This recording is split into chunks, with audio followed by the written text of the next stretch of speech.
Hello. This week's Torah portion, Tetse, has the distinction of including the most commandments of any Torah portion. Indeed, a full 74 of the 613 commandments are in this parasha alone. That's a lot of commandments, which raises the question, are the commandments prioritized? Are some more important than others? The Torah itself does not say. Many people think the 10 commandments are the most important, but nowhere does it say that. In fact, Judaism does not officially rank the commandments. The Mishnah is very explicit on that point. Quote, Rabbi Yehuda Hanassi said, "Be as scrupulous in observing a minor commandment as a major commandment, because you do not know the value of each commandment." Unquote. Now, this quote says that there is a value to each mitzvah. We just don't know what it is. We don't know enough to rank mitzvot. A specific mitzvah may be worth dozens of other mitzvot. The Rambam writes, quote, "Only the master of opinions, that is God, knows how the comparison between sins and merits is made." Unquote. Why would one want to rank the commandments? One reason is to let people know the exact reward and punishment for each, as in civil law. But one can counter that ranking commandments would lead to bitter disputes on the value of each within jury, and be a moot exercise anyway, since the bottom line is that all commandments must be observed. Another reason is that a lot of people pick and choose anyway, so ranking would allow them to choose wisely. For example, one may say, I would take kashrut more seriously if I knew what it's worth. There are two counterpoints. First, one may say, I did a mitzvah worth 1,000 points today. Do not murder.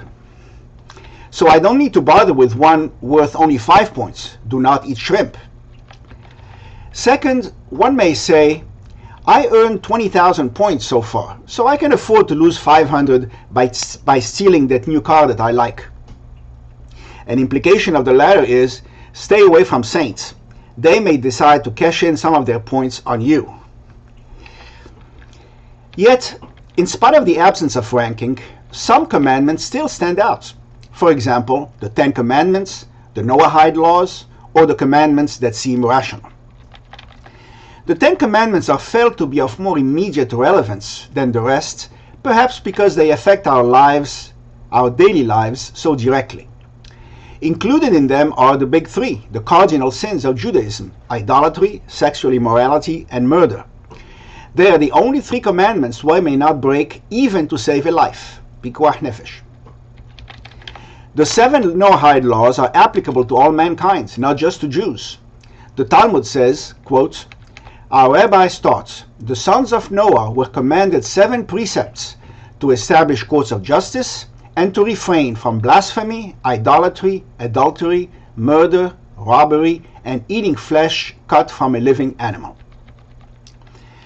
The commandments that seem rational to us give us instinctive rankings. For example, we feel that sharpness is less important than no stealing. The sages teach that there are 2 types of mitzvot, ordinances or mishpatim, and statutes or hokim. The first seem rational to us, and therefore should rank higher. But we don't understand the reasons for the second. Some call them supra-rational, which of course does not explain anything. An example is the red heifer, para aduma. The Torah calls it the hawk. Quotes, Ze hukat ha-Torah. This is the statute of the Torah which the Lord has commanded, saying, Speak to the children of Israel, that they bring you a red heifer, faultless, with no blemish, and upon which never came a yoke. Unquote. King Solomon implied that it's the only commandment he did not understand. The Midrash says, quote, Solomon said, I delved and examined the entire Torah, and I found it logical. But when he came to the section of the red heifer, he said, I thought I was wise, but this one is far from me. All the same, the sources do rank commandments, but only implicitly, never explicitly. Here are some examples. First, the punishment for infractions gives a clue. When the Torah mandates a death penalty, it implies the crime is more serious than a crime that does not carry the death penalty, because Judaism values life above all else. After all, the Talmud says, quote, he who destroys a single life is as if he had destroyed an entire world, and he who saves a single life is as if he had saved an entire world, unquote. Second, the study of Torah is as valuable as many other commandments rolled together. The Mishnah says, quote, these are the things that produce fruits for a person to enjoy in this world, while the principle remains for him in the world to come. Honoring father and mother, acts of kindness, gemilut hasadim, and bringing peace between two people. But the study of Torah is equal to them all. V'talmud Torah keneged kulam, unquote. Third, the Talmud says, hyperbolically no doubt, that credit is awarded only for refraining from idolatry. Idolatry is so serious that its sin that its rejection fulfills the entire Torah. From Tractate Nedarim. Fourth, if you must choose between two mitzvot, the Talmud says to do first the one that recurs more frequently. In Berachot, tadir ve'she'eno tadir, tadir kodem. The implication is that because it recurs more often, it must be more important. For example, we put on tzitzit, that is the talit, before we put on tefillin, because tzitzit recurs every day, but tefillin recurs every day except Shabbat. Fifth, Rav Nachman of Breslov taught that a mitzvah that costs money is worth more than one that costs nothing. So when faced with two mitzvot, do first the one that requires more. He also championed the thoughts that one should pick a mitzvah and observe it very strictly, while observing all others normally. Sixth, the Talmud says that evil gossip, lashon hara, is equivalent to the three cardinal sins of idolatry, sexual immorality, and murder. Quote, the school of Rabbi Ishmael taught, whoever speaks slander increases his sins even up to the degree of the three cardinal sins, idolatry, sexual immorality, and murder. Slander is worse than murder because murder kills only one person, but slander kills three persons, the slanderer, the one who listens to him, and the person being slandered. Unquote. Seventh, tzedakah or charity is of primary importance. The Talmud says, quote, tzedakah is as important as all the other commandments put together, unquote. And also, quote, not giving tzedakah is tantamount to idolatry, unquote. Finally, for those who like gematria, or Jewish numerology, the mitzvah of tzitzit is equal to all the other mitzvot because the gematria of tzitzit is 613.